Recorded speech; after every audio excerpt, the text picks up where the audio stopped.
Hello बच्चों, welcome back. आप सभी का स्वागत है फिर से हमारे चैप्टर नंबर 3 में, जिसका नाम है करंट इलेक्ट्रिसिटी। आई होप कि आपने प्रीवियस 2 चैप्टर बड़े आराम से उनको सॉल्व कर लिया होगा और कोई भी किसी भी प्रकार की आपको कोई प्रॉब्लम नहीं आई होगी। तो उसी सीरीज को हम कंटिन्यू रखते हुए we will continue the new chapter are current electricity. सबसे पहला सेशन हमारा कंसंट्रेटेड रहेगा on the objective type question of this chapter. ठीक है, चलिए स्टार्ट करते हैं। स्टार्ट करने से पहले एक मोटा मोटा आइडिया ले लेते हैं कि पूरे चैप्टर में से कम 8 से 10 मार्क्स का हर साल पूछा जाता है इस चैप्टर से। और बेसिक क्या होते हैं? मोस्टली न्यूमेरिकल्स होते हैं। ठीक है, मोस्टली अपने पास न्यूमेरिकल्स होते हैं। तो ठीक है, उस स्तर पे आपको ध्यान में रखते हुए चैप्टर को सॉल्व करना है। एमसीक्यू से भी हम बात करेंगे कि मोस्ट ऑफ द क्वेश्चन किस टॉपिक से पूछा गया है। तो चलिए आइए स्टार्ट करते हैं चैप्टर का बिना किसी टाइम वेस्ट किए। तो टोटल अपने पास जो भी एनालिसिस रहेगा, ये पूरा का पूरा आपके पास एनालिसिस रहेगा। हम कितने क्वेश्चन इस चैप्टर में करेंगे, तो नंबर ऑफ क्वेश्चन हमारे रहेंगे 37। ठीक है, और आप अपने हिसाब से इस टाइम को अरेंज कर सकते हैं, बट पर्टिकुलर आप रहिए कि इस टाइम के अंदर आपके क्वेश्चंस हो जाने चाहिए। ठीक है, तो टोटल ऑब्जेक्टिव की बात करें तो 12 ऑब्जेक्टिव क्वेश्चन आज हम पढ़ने वाले हैं। ठीक है, और very short short case base, ये सारी चीजें हमारे पास रहेंगी। लॉन्ग क्वेश्चन इस चैप्टर से थोड़ा सा कम पूछा जाता है, तो इसलिए हम लॉन्ग क्वेश्चन में ज्यादा ध्यान नहीं रखेंगे। बेसिकली ये जो चैप्टर है शॉर्ट बेस्ड और वेरी शॉर्ट दबा के क्वेश्चन आते हैं, हर साल आते हैं। और किस टॉपिक से आते हैं आपको हर एक चीज के बारे में अभी पता चल जाएगा। ठीक है, चलिए तो सबसे पहले क्वेश्चन का स्टार्ट करते हैं। बेसिकली मैं बोलता हूँ बेटा, जब भी हमें क्वेश्चन लगाते हैं तो प्लीज मेरे करने से पहले एक बार पॉज करके खुद से ट्राई कर लीजिए, जिससे आपको ये भी पता चल जाएगा कि आपकी जो तैयारी हो किस स्तर तक पहुंच चुकी है। फिर उसके बाद पॉज करके पढ़ लीजिए करिए। अब हम स्टार्ट करते हैं। ठीक है, तो हमारे पास है 2 वायर्स पी एंड क्यू। ठीक है, हमारे पास 2025 का क्वेश्चन है। 2 वायर्स है P and Q R made up of same material. मतलब एक ही मटेरियल है, यानी अपने या तो कॉपर से तोड़ा है, एल्यूमिनियम से तोड़ के 2 तार बनाए। ठीक है, उसके बाद डेटा बोल रहा है the wire Q has a twice the diameter. क्या है? द वायर क्यू है इसका ट्वाइस द डायमीटर। एंड किसकी बात कर रहा है? Half the length S wire P. तो हमारे पास क्या है? क्वेश्चन कह रहा है हमारे पास 2 वायर है, उनके बीच में फॉलोइंग रिलेशन है अपने पास। लेकिन सबसे इंपॉर्टेंट जो रिलेशन है, दोनों का मटीरियल सेम है। बहुत इंपॉर्टेंट रिलेशन है। ठीक है, if the resistance of wire P is R, तो P का जो रेजिस्टेंस है इसको R मान लिया गया है। The resistance of wire Q will be, तो Q का रेजिस्टेंस कितना होगा? तो हिंदी में चाहे तो 2 तार P और Q एक ही पदार्थ से बने हैं। तार Q का व्यास तार P के व्यास का 2 गुना और लंबाई आधी है। यदि तार P का प्रतिरोध R है तो तार Q का प्रतिरोध होगा। आई होप कि आपने क्वेश्चन सॉल्व कर लिया होगा। सॉल्व कर लिया है तो चलिए हम सोल्यूशन की बात करते हैं। ठीक है, तो बेसिकली अपने पास जो जनरल फॉर्मूला होता है रेजिस्टेंस का, हम सभी जानते हैं R is equal to rho L by A. Simple. अगर वायर है तो वायर के केस में हम क्या लिख सकते हैं? रो L by pi D square. अब बोलोगे सर आर क्यों नहीं? क्रॉस सेक्शनल एरिया में कोई फर्क नहीं पड़ता। ठीक है, बेसिकली हम फर्क नहीं पड़ता। अगर हम रेशियो फाइंड आउट कर रहे हैं तो पाई डी बाई 2 लेना होता है, 2 कट ही जाता है। तो रेशियो में अपने पास रेडियस या डाया से कोई फर्क नहीं पड़ता। ठीक, तो फर्स्ट ऑफ ऑल अगर मैं बात करूं according to the question resistance of wire P, फिर हम बात करेंगे। उसने बोल रखा है resistance of wire P is R is equal to rho L by pi D square.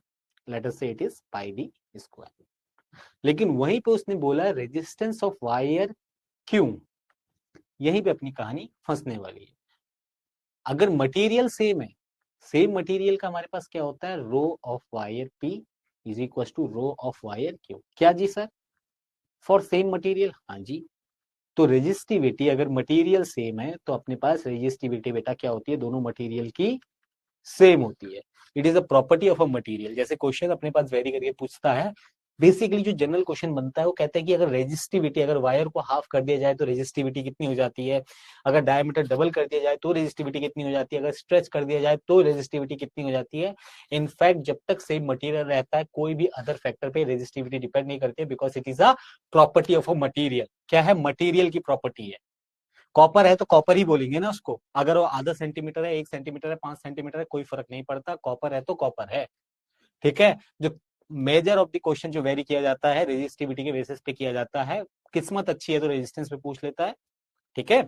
तो चलिए, तो रेजिस्टेंस ऑफ आर क्यू निकालने की बात की है, जब रेजिस्टिविटी तो लेटर से रो ही होने वाली है, ठीक है। लेंथ क्या है इसकी, हाफ ऑफ वायर पी, जिसके लिए हमने एल माना है, ठीक है। और जो इसके लिए जो डायमीटर है ट्वाइस है, तो डायमीटर कितना हो जाएगा, ट्वाइस ऑफ डी। यही हमसे बोला गया है, यहां तक कोई दिक्कत परेशानी नहीं होनी चाहिए, ठीक है। तो अगर मैं आर क्यू को सॉल्व करता हूं तो मेरे पास रो रो ही रहेगा, रो बाई 8 पाई डी स्क्वायर, ऊपर आ जाएगा अपने पास एल। आप बोलोगे सर जी ऐसे कैसे हो गया, 8 कैसे आ गया, 2 का स्क्वायर 4, ऊपर से 2 आया तो 8 हो गया अपने पास, ठीक है। तो अब इसको हम और क्या लिख सकते हैं, रो L by pi D square into 1/8, ठीक है। ये क्या हो गया, रेजिस्टेंस ऑफ वायर क्यू। कोई भी दिक्कत परेशानी यहां तक नहीं होनी चाहिए, ठीक है। तो रेजिस्टेंस ऑफ वायर क्यू की अगर मैं बात करूं तो मेरे पास रेजिस्टेंस ऑफ वायर क्यू कितना हो जाएगा, ये पूरी की पूरी क्वांटिटी देख लो, resistance of wire R P के बराबर है, जो किसके बराबर है अपने पास, आर के बराबर है, डिवाइडेड बाई 1/8 बोले तो R/8। सोल्यूशन आ गया, ज्यादा टाइम वेस्ट नहीं करेंगे, R/8 option number C correct है। किसी को अगर नोट डाउन करना होता है तो यहाँ पे आप कर लीजिए, आप नोट डाउन करने का टाइम आपके पास रह नहीं जाता, क्वेश्चन सॉल्व करिए लगा के, ठीक है। चलिए, कोई दिक्कत परेशानी यहाँ तक आई होप किसी को नहीं होगी। चलिए अब क्वेश्चन नंबर 2 की बात कर लेते हैं, सीबीएसई 2025 इसी साल पूछा गया, बहुत ही शानदार क्वेश्चन है, ठीक है। तो मेरा पहला ही कंसर्न क्या रहता है कि एक बार आप रोक के एक बार सॉल्व कर लिया कीजिए। तो क्वेश्चन बोला है the current density due to the drift of electrons in a conductor is given by, किसको पूछा है, करंट डेंसिटी कैसे दी जाती है, तो किसी चालक में इलेक्ट्रॉनों के अनुगमन के कारण धारा घनत्व तो निम्न में से किस प्रकार दिया जाता है। अब मेरे को पता है कि आपका आंसर आ गया होगा। बेसिकली डेंसिटी किसको कहते हैं, पर यूनिट एरिया से जितना करंट फ्लो करता है। अगर वो ज्यादा यूनिट करंट फ्लो कर रहा है पर यूनिट एरिया से तो डेंस है करंट, अगर कम है तो करंट कैसा है, तो रेयर है। तो बेसिकली अपने पास अगर मैं किसकी बात करूं, करंट डेंसिटी की बात करूं, अगर मैं जे से रिप्रेजेंट करता हूं तो जे इज इक्वल टू होता है आई डिवाइडेड बाई ए। आई क्या होता है मेरे प्यारे बच्चों, NeAVD डिवाइडेड बाई ए का अपने पास ए ही रहेगा और ए से ए उड़ गया, NeVD।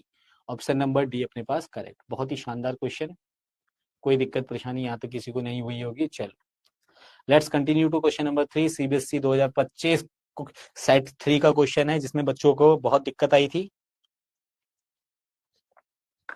है ना, हवा मची थी हवा। चलिए तो बात करते हैं, 4 resistor of each of resistance R and a key K are connected as shown in figure. 4 resistance और एक की को एक फिगर के हिसाब से उसने क्या किया, कनेक्ट किया गया। The equivalent resistance between A and B, A और बी के बीच में इक्विवेलेंट रेजिस्टेंस कितना है, व्हेन द की के इज ओपन, जब की के को ओपन किया जाता है। चलिए हो गया सॉल्व, चलिए ठीक है। तो यहाँ पे हम रीड्रॉ कर ले, चलो हम रीड्रॉ कर लेते हैं, फिर हम समझेंगे। ये रहा अपने पास ये कहानी है, इसमें क्या किया गया है, 4 रेजिस्टेंस ड्रॉ किए गए, लेटर से एक ही रेजिस्टेंस अपने पास ये है, ठीक है ये, ठीक है। और एक रेजिस्टेंस बेटा हम यहाँ बना लेंगे, ठीक। तो यहाँ पे जो कहानी अपने पास बनी है, एक रेजिस्टेंस मेरे प्यारे बच्चों इधर कहीं लगा हुआ है, तो मिटा लूं क्या, आप बोलोगे सर जी कैसा बना रहे हो, लो मिटा लेते हैं।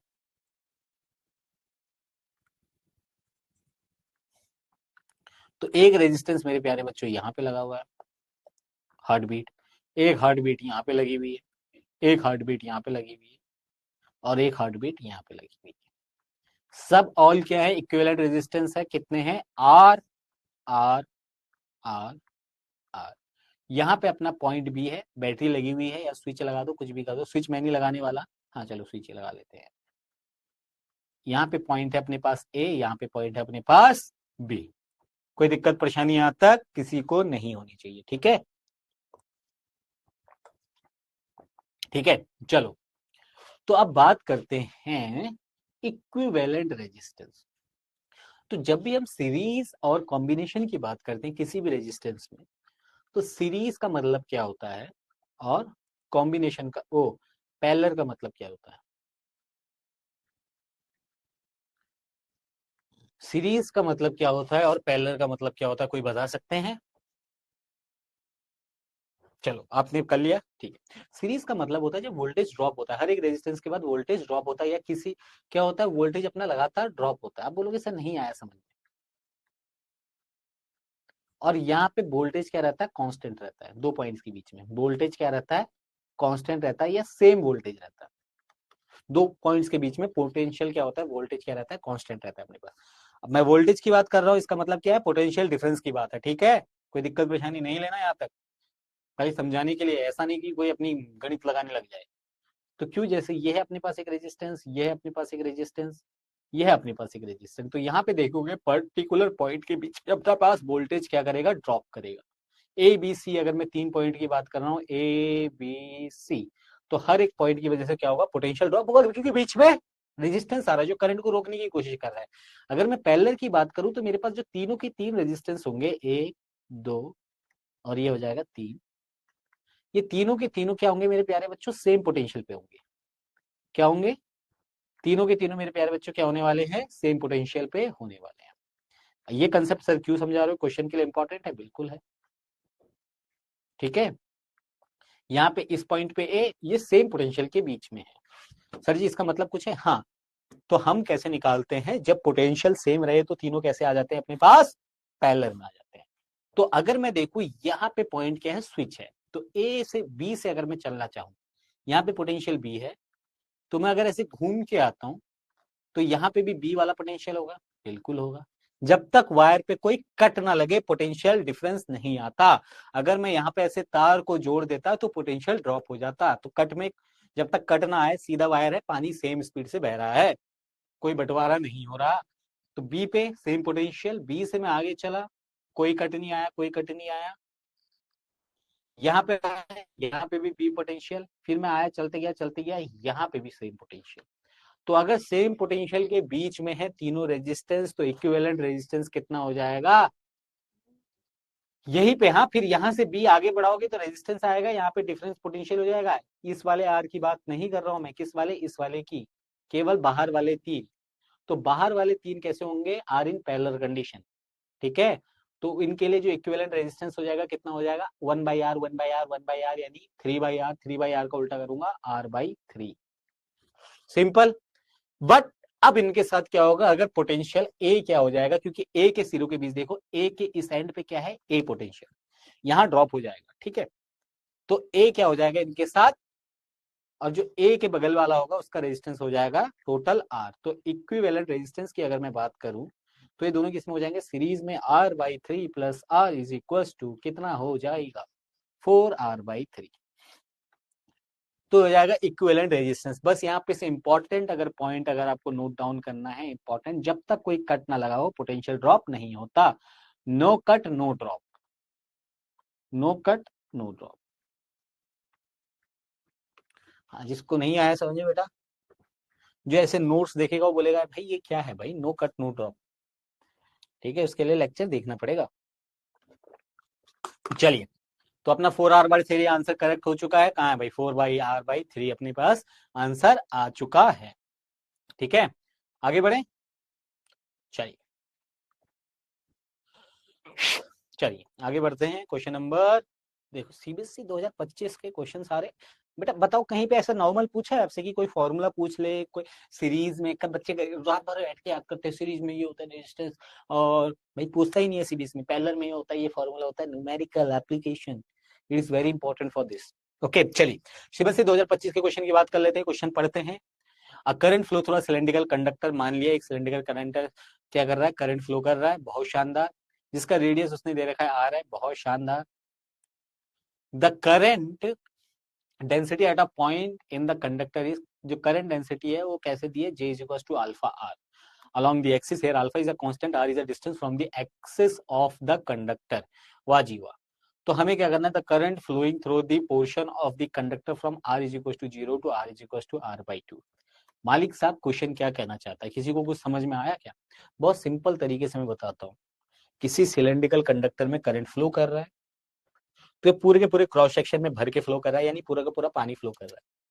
बट जो करंट डेंसिटी है इसकी वेरी कर रही है, मतलब आर के साथ वेरी कर रही है, अल्फा तो कांस्टेंट है। जो करंट डेंसिटी है क्वेश्चन के हिसाब से, current density is equal to अपने पास वेरिएबल है, ठीक है, यानी ये डिपेंड किसके कर रही है, ये आप लिख सकते हो depends upon the value of R, depends upon the value of R. केवल इस क्वेश्चन के लिए, केवल इस क्वेश्चन के लिए, हमेशा नहीं बेटा। स्टडी स्टेट फ्लो में क्या होता है, स्टडी स्टेट की बात होती है जब क्या होती है कि वैल्यू, क्या स्टडी स्टेट की बात होती है तब तो करंट नॉर्मल चल रहा है, लेकिन यहाँ पे नहीं चलेगा ऐसा। यहाँ पे वेरिएबल है, वैल्यू ऑफ आर पे डिपेंड कर रहा है। यानी अगर आर की वैल्यू 1 है सेंटर से, मतलब वो या इसकी बात कर रहा है, देखो ये रहा सिलेंडर, यहां से यहां तक 0 से आर। अगर आर की यहाँ पे कुछ और है, यहाँ पे कुछ और है, जैसे जैसे वेरी कर रहा है वैसे वैसे अपने पास करंट भी वेरी कर रहा है। ठीक है, ये केवल और केवल इस क्वेश्चन की बात कर रहा है। ठीक है, तो हमसे बोला आर इज इक्वल टू 0 से रेडियस के आधे तक करंट डेंसिटी की वैल्यू कितनी हो जाएगी। कैसे निकालेंगे, कैसे निकालेंगे, कैसे निकालेंगे? हिंदी में चाहे तो आप पढ़ सकते हैं। त्रिज्या आर के किसी बेलनाकार चालक से कोई धारा प्रवाहित हो रही है, चालक के किसी बिंदु पर धारा घनत्व J is equal to alpha R उसके अक्ष के अनुदिश है। यहाँ अल्फा कोई स्थिरांक है तथा आर चालक के अक्ष से दूरी है। चालक के किसी भाग आर इक्वल टू 0 से R equal to R by 2 तक से धारा प्रवाहित अनुपातिक है, अनुपातिक निकालना है। चलिए चलिए चलिए, ठीक है, अगला क्वेश्चन तो नहीं देख लिया कहीं? ठीक है, तो हम लिख सकते हैं यहाँ पे, लिखना इतना बड़ा नहीं होता है, सोल्यूशन वहां तो एमसीक्यू है, टिक मारो, बात खत्म। According to the question J is equals to variable and depends upon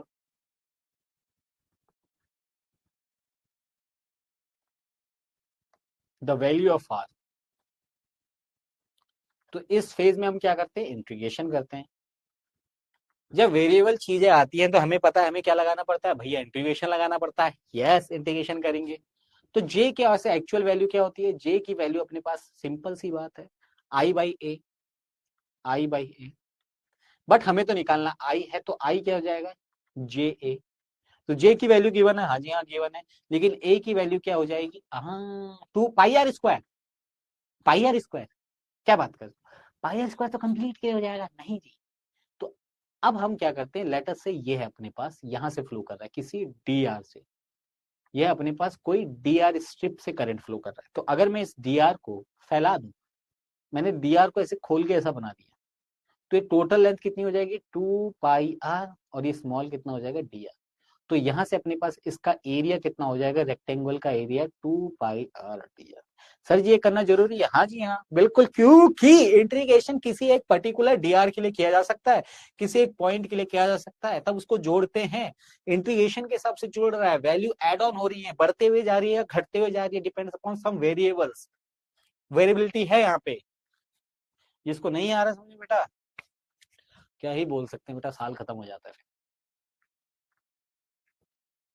J is equal to I, alpha R का मतलब है क्या, तो जे की वैल्यू कितनी है अपने पास, आई बराबर कितना हो जाएगा, 0 टू आर बाई 2 तक हमें जाना है।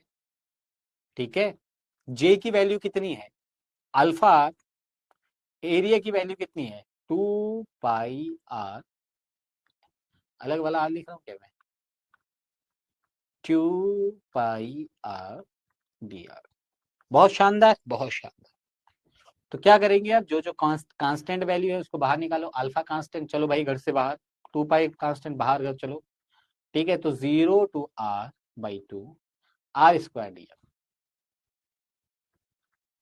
ठीक है, तो alpha 2 pi alpha, R square की वैल्यू आर क्यूब बाई 3। अब यहां तक मेरे हिसाब से खत्म हो जाना चाहिए क्वेश्चन को, कितना, आर क्यूब बाई 3। ठीक है, 0 टू आर बाई 2। इसको सॉल्व करूं क्या, रखो 2 पाई अल्फा, नीचे रखूंगा 3 दूनी 6, भाई 12 आना चाहिए था यार, है ना, 12 आना चाहिए था इसको, 2 पाई आर स्क्वायर कितना, आर बाई 2, 3 दूनी 6, 12 आना चाहिए था। वैसे कोई फर्क तो पड़ता नहीं है बेटा उस चीज से, क्योंकि हमें खाली प्रोपोर्शनैलिटी निकालनी है। ठीक है, आर क्यूब बाई 3, शानदार, आर क्यूब बाई 3 शानदार। ठीक है, आर स्क्वायर, ठीक है, आर स्क्वायर, ठीक है ठीक है ठीक है ठीक है ठीक है, सही है, हमें उससे कोई मतलब भी नहीं, बिल्कुल बढ़िया, कोई दिक्कत नहीं है। आर क्यूब, आर की जगह वैल्यू रख दोगे तो कितना हो जाएगा, इधर आ जाएगा आर क्यूब। बेसिकली बेटा हमको इससे आगे निकालना भी नहीं है। आप बोलोगे सर जी क्यों, इससे आगे क्यों नहीं निकालना है, बट यही निकालना था, यहीं पे खत्म हो गया था। क्यों, क्वेश्चन ने फॉर्मूला थोड़ी ना पूछा है, उसने बोला था किस चीज पे डिपेंड करता है, किस चीज के प्रोपोर्शनैलिटी है। आर क्यूब क्या आ रहा है, क्या आ रहा है, केवल और केवल आर क्यूब के प्रोपोर्शनल आ रहा है। किसके आ रहा है बेटा, आर क्यूब के प्रोपोर्शनल आ रहा है। ठीक है, उसके आगे की वैल्यू आप रखो ना रखो कोई फर्क नहीं पड़ता। आप एग्जाम में इसको सॉल्व करने जाओगे, कोई बच्चे स्मार्ट होते हैं कि एमसीक्यू का पूरा सोल्यूशन, अरे भाई एमसीक्यू में तभी तो 4 ऑप्शन दिए, 4 ऑप्शन देख टिक मार, सोल्यूशन ही निकालना होता तो भाई ले रख दिया सोल्यूशन निकाल के, तब वो एमसीक्यू ऑप्शन क्यों देता। आर क्यूब के डायरेक्टली प्रोपोर्शनल हमारा आ रहा है। ठीक है, चलिए क्वेश्चन नंबर 5 की बात करते हैं। क्वेश्चन नंबर 5 की बात करते हैं, सीबीएसई 2025 का लगातार क्वेश्चन है उसके, पढ़िए एक बार, मेरे को नहीं लगता इसमें मेरी जरूरत किसी को पढ़ने वाली है। लेट्स से स्टार्ट करते हैं। R S and RP are the equivalent resistance of N resistor. ठीक है, कोई नंबर ऑफ रेजिस्टेंस है जिनका इक्विवेलेंट सबको जोड़ जाड़ के हमने आर एस और आरपी बनाया है। ईच वैल्यू ऑफ आर, यानी हर एक आर रेजिस्टेंस को एन टाइम जोड़ के हम कुछ आर एस और आरपी निकाल लें in series and parallel combination respectively. जो आर एस आरपी दे रखा है ना, सीरीज में जोड़ा है।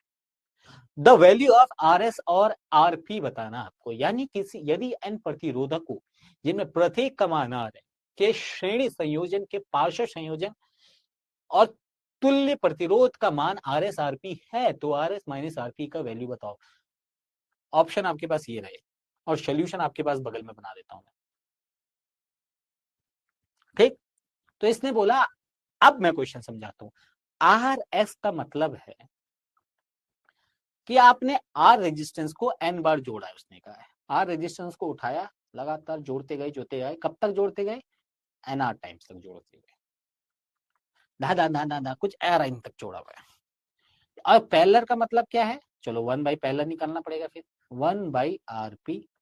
तो यानी यहाँ पे भी आप क्या करोगे, 1/आर प्लस 1/आर, हाँ यहाँ पे 2 बार कर लेना नहीं तो गलत हो जाएगा। ऐसा कुछ नहीं है बेटा, कुछ बच्चे पूछते हैं यार ऐसा सर यहाँ पे 2 बार लिखा है, यहाँ पे मेरे को 1-2 बार आर लिखना है, कोई बच्चे कहते हैं इंटीग्रेशन का साइन अगर ऐसा नहीं बनाया तो नंबर कट जाते हैं, होते हैं कुछ, इसको भी एन टाइम्स जोड़ दिया। ठीक, तो अगर मैं आर एस की बात करूं तो आर एस कितना आ जाएगा, आर 1 आर 2 आर 3 आर, तो एन आर आएगा टोटल। 2 आर है तो 2 आर, 3 आर है तो 3 आर, 4 आर है तो 1 2 3 4 आर को जोड़ूंगा तो 4 आर, वैसे एन आर को जोड़ देते हैं ना। लेकिन आरपी कितना आएगा, आरपी में क्या होता है, डिवाइड हो जाता है, यानी टोटल रेजिस्टेंस इतने बार टूट गया। क्वेश्चन में पूछा है हमसे आरपी माइनस आर एस,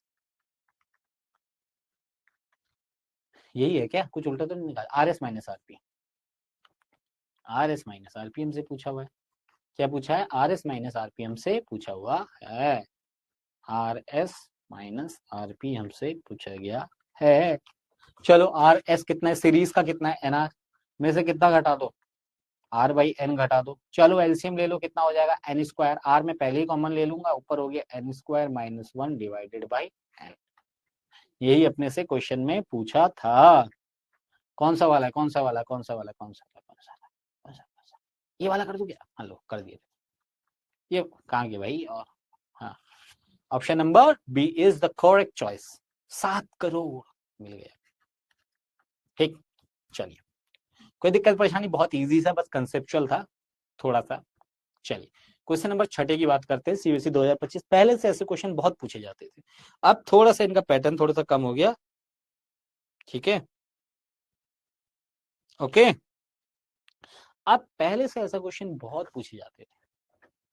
बोलोगे सर क्या, कैसा क्वेश्चन पढ़ते हैं, अ स्टूडेंट हैज बेटा, एक चीज मैं दिखाना चाह रहा था आपको इस क्वेश्चन में, क्या आ स्टूडेंट लिखा हुआ है ना, लड़का है लड़की, ये बताओ, हिंदी में जाओगे ना तो क्या लिखेगा, किसी छात्रा।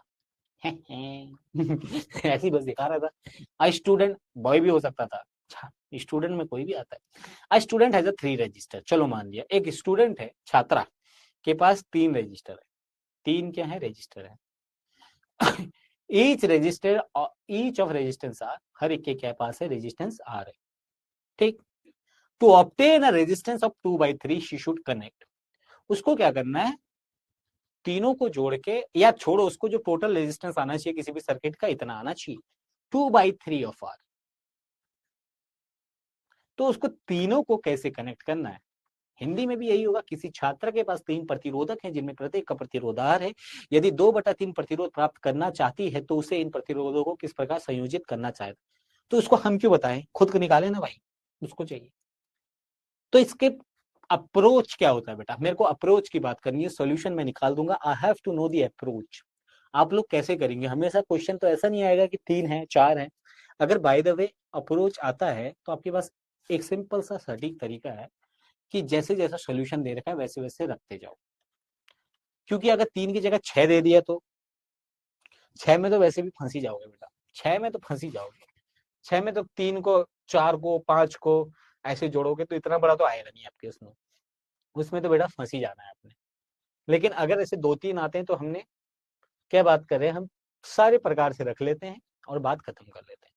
देखो अगर मैं बात करूं सीरीज और पैरेलल की, सीरीज में RRR 3R, पैरेलल की बात करूं तो R/3, तो दोनों तो होने के नहीं। तो पहले दोनों ऑप्शन देखो, पहले दोनों ऑप्शन देखो क्या है, ऑल 3 रजिस्टर आर सीरीज, नहीं होगा। और 3 रजिस्टर से पैरेलल, तो हम करके देख लेते हैं ना, जाओ ना, हमको जब हम है हमारे पास टाइम है तो आ जाइए। सोल्यूशन की बात करें, अपने पास है 3, ठीक है, R, तो पहला हम क्या करते हैं, तीनों को सीरीज में, तो RS की बात करें तो 3R, R+R+R लिख ही देता हूं यार, R+R+R is equal to 3R। अगर मैं पैरेलल की बात करूं तो कितना हो जाएगा,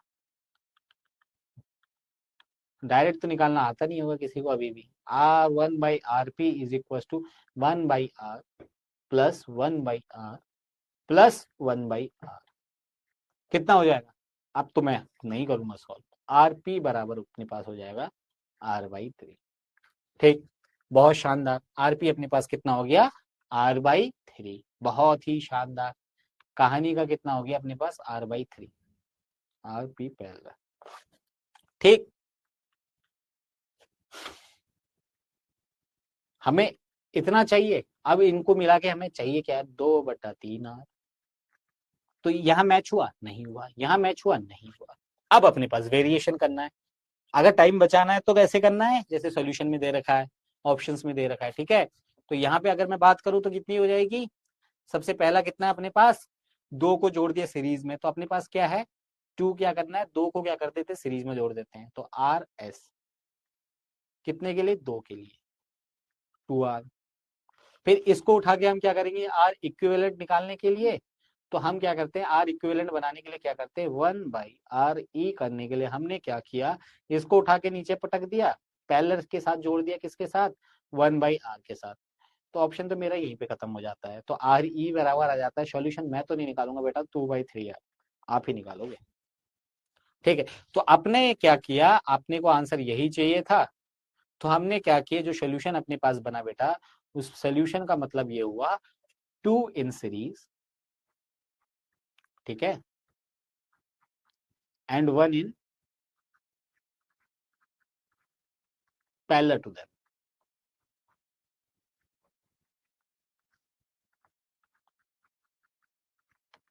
चलिए, ठीक है, तो ये अपने पास सोल्यूशन निकल गया, ओके, कोई दिक्कत परेशानी यहाँ तक नहीं होनी चाहिए किसी को। कहाँ है भाई, कहाँ है, कहाँ है भाई, सोल्यूशन क्या है, पढ़ लेना बेटा क्या ऑप्शन करेक्ट मारा मैंने।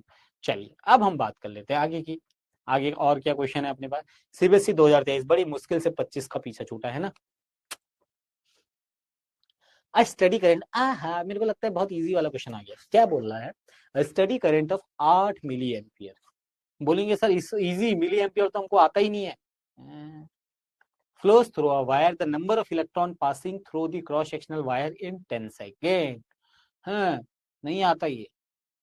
क्या बोल रहा है, एक तार है जिसमें 8 मिली एम्पियर की स्थायी धारा प्रवाहित हो रही है, यानी कांस्टेंट है बेचारा, इंटीग्रेशन नहीं करना पड़ेगा, वाह। अभी है एक क्वेश्चन आगे देखना, तो 10 सेकंड में तार के अनुप्रस्थ से गुजरने वाले इलेक्ट्रॉनों की संख्या, बेटा अगर ये नहीं कर पाए ना तो धिक्कार है तुमको। क्लास 10th का सवाल। बेसिकली हम क्या जानते हैं, सोल्यूशन की बात करें, ठीक है, अगर मैं सोल्यूशन की बात करूं तो हम क्या जानते हैं, I इज इक्वल टू क्या होता है, Q बाई M है, M है, M Q बाई T होता है। लेकिन हम इसमें से और क्या लिख सकते हैं, Q क्या होता है, by the quantization of charge NE by T।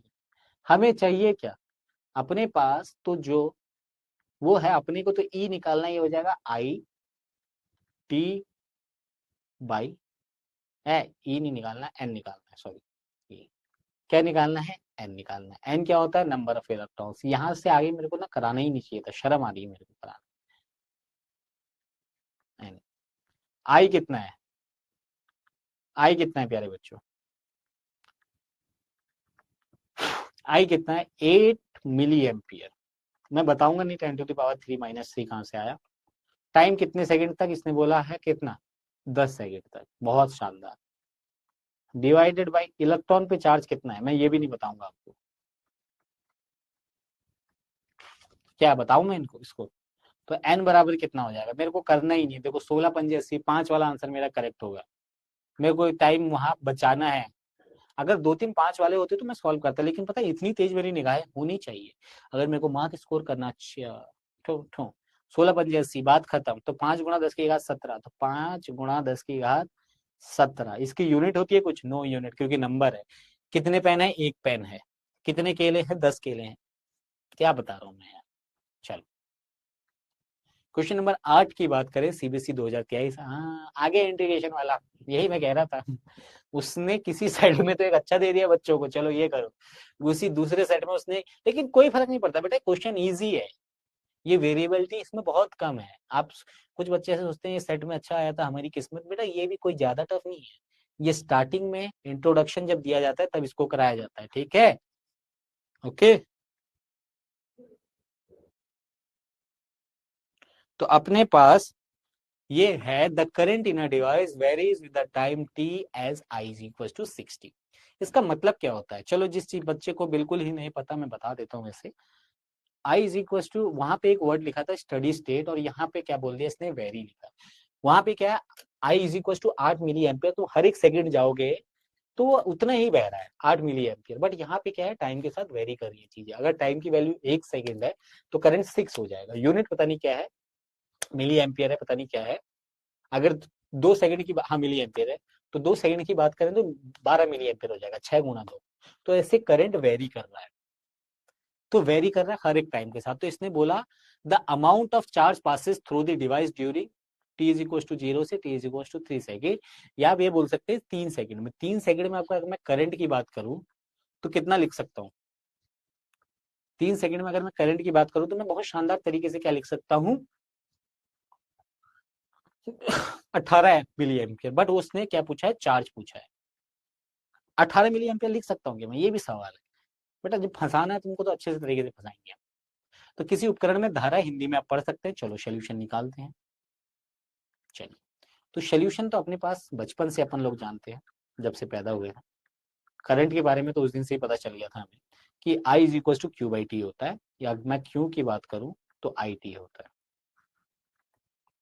ठीक। उसने पूछा ये भी नहीं है, उसने क्या पूछा है, चार्ज ही पूछा है ना, अमाउंट ऑफ चार्ज ही पूछा। चलो भगवान से बच गए, नंबर 4। तो Q is equal to I T, but जो टाइम दे रखा है बेटा उसने 0 से 3 सेकंड के बीच में, I की वैल्यू 60.t, ठीक, ऐसा आ जाएगा, और t, ठीक है। I is equal to 60.t into T, अगर मैं डी टी की बात करूंगा। आप बोलोगे सर कैसे आया, क्योंकि अगर मैं स्मॉल चार्ज की बात करूं, अगर मैं फॉर्मूला की बात करूं, तो क्यू की अगर मैं बात करता हूं तो D Q is equal to I dot D T होगा। क्या होगा, क्या होगा। तो यहां से अगर मैं चाहूं तो मैं पहले, अगर मैं फॉर्मूला की बात करूं,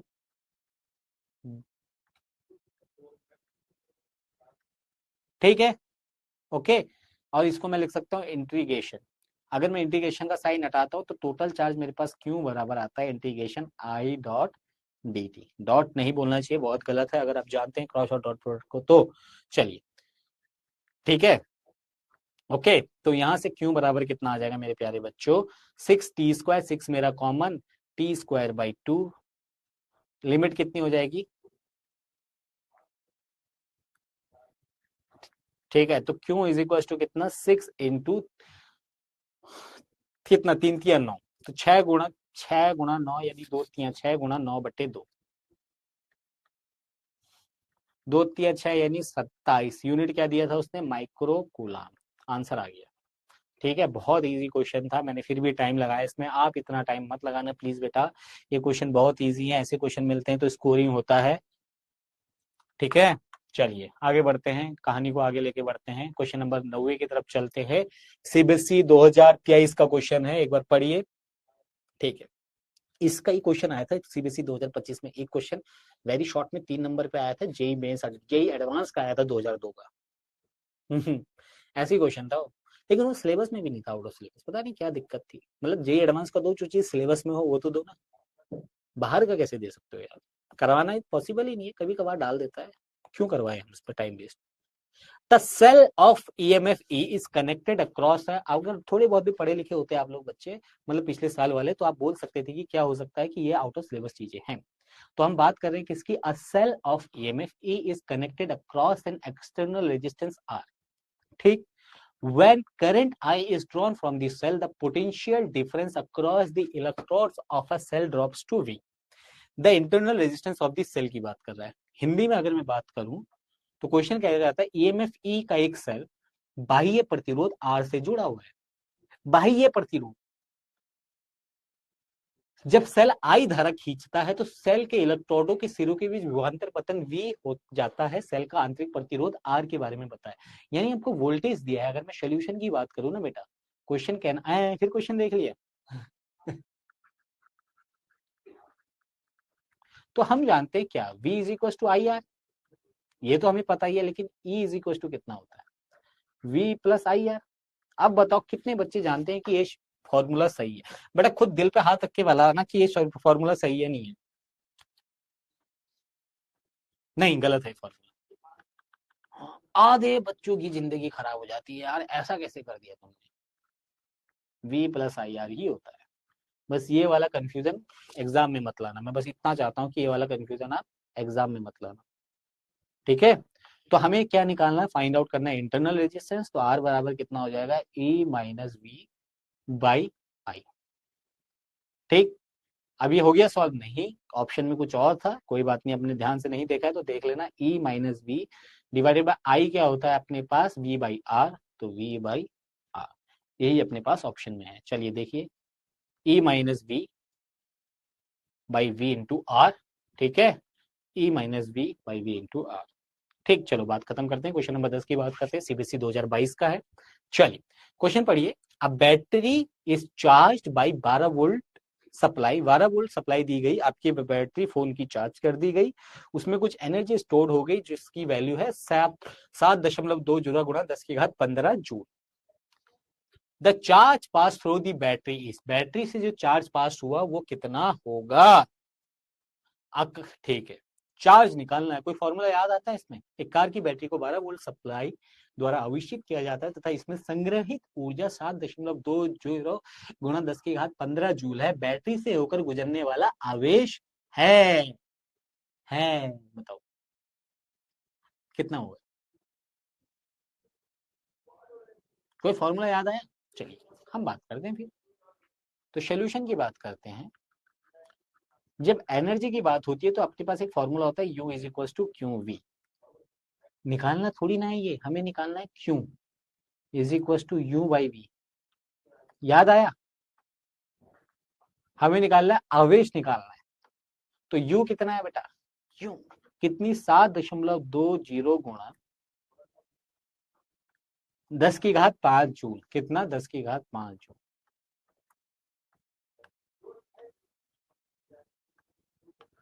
मैं यू लिख देता हूँ मेरे प्यारे बच्चों, यार पता है दिक्कत होती है बाद में, अगर कोई ऐसा देख रहा है कहेगा वी बाई बी क्या होता है, भाई नई चीज देख ली यार, हमारे मास्टर ने वी बाई बी बताया है ना। 7.20 × 10⁻5 डिवाइडेड बाई वोल्टेज कितना था, 12 वोल्ट, सारी एसआई यूनिट में, तो 6 वाला आंसर पक्का, 6 गुणा 10 की घात 4 कूलम,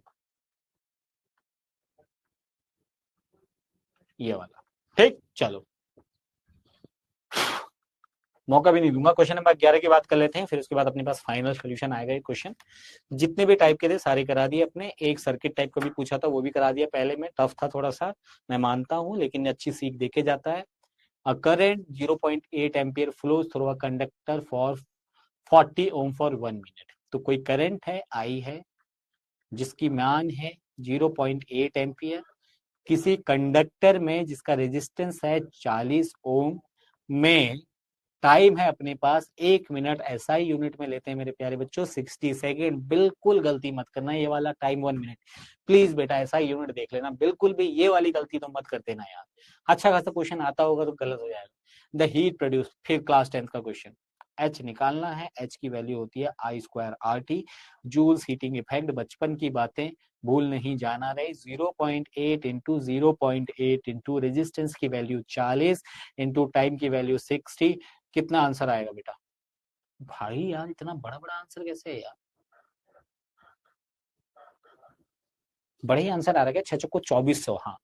और 64 गुणा 2400 गुणा 10 की घात -2, तो ये उड़ा दूंगा मैं, ये हो जाएगा 64 गुणा 24। तो 4 चौको 16, 6 वाले आंसर होंगे इसमें, लास्ट वाला। ठीक है, तो 1536 जूल। 1536 जूल। नहीं भी आती होगी ना बेटा कैलकुलेशन, फिर भी आपसे स्पीड तो कर ही दूंगा। अगर दोनों 6 वाला दिया होता तो सर जी कैसे कर लेते, मैं तब भी निकाल लेता मेरे रास्ता। हाँ चलो ठीक है, तो ऑप्शन नंबर ये करेक्ट है, कोई दिक्कत परेशानी नहीं है। जूल्स हीटिंग इफेक्ट से अपना ये क्वेश्चन समाप्त होता है यहीं पे। चलिए question number 12 and the final question of the MCQ part, फिर उसके बाद हम लॉन्ग क्वेश्चन में मिलेंगे। क्वेश्चन नंबर सीबीएसई 2023 का। सर 24 में, 24 के भी होंगे, लेकिन अगर कोई रिपीटेड होगा तो हमने उसकी बात ही नहीं की। अगर इजी होंगे तो इन्हीं क्वेश्चन से मिलते जुलते होंगे, तो दैट्स द इशू। ठीक है, देखा सारा कुछ है। A conductor of 10 ohm, resistance की बात कर रहा है। अ कंडक्टर ऑफ, मैं जब सॉल्व करता था बेटा तो मैं तो पढ़ता था लिखता था। A conductor of 10 ohm connected across a 6 volt battery, V is equals to 6 of ideal source, बेहतरीन, the power supplied by the source। चलो एक पावर का क्वेश्चन रह रहा था, यानी V²/R आपके पास रह रहा था, वो भी आ गया है ना।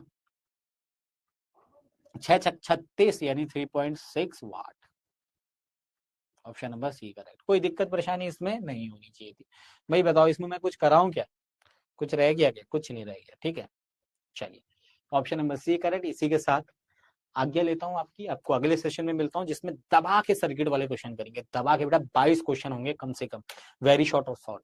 20 से 22 क्वेश्चन होंगे जो सर्किट पे, और जितने भी circuit, most of the 15 question circuit के कराऊंगा आपको। प्लीज वाला सेशन एक बार अटेंड करिए, और बहुत इजीली करवाएंगे। मैं एक क्वेश्चन नहीं बोलूंगा जिसमें आपको लगेगा कि ये क्वेश्चन हार्ड था। इतने इजी वे में कराऊंगा आपको सारे के सारे क्वेश्चन। ठीक है, एक क्वेश्चन अगर आपने देख लिया तो हर एक क्वेश्चन आपको इजी वे में कराऊंगा, जितने भी पीवाईक्यू थे। तो आपको नेक्स्ट लेक्चर में मिलते हैं। Thank you so much, bye bye, have a nice day, have a nice night.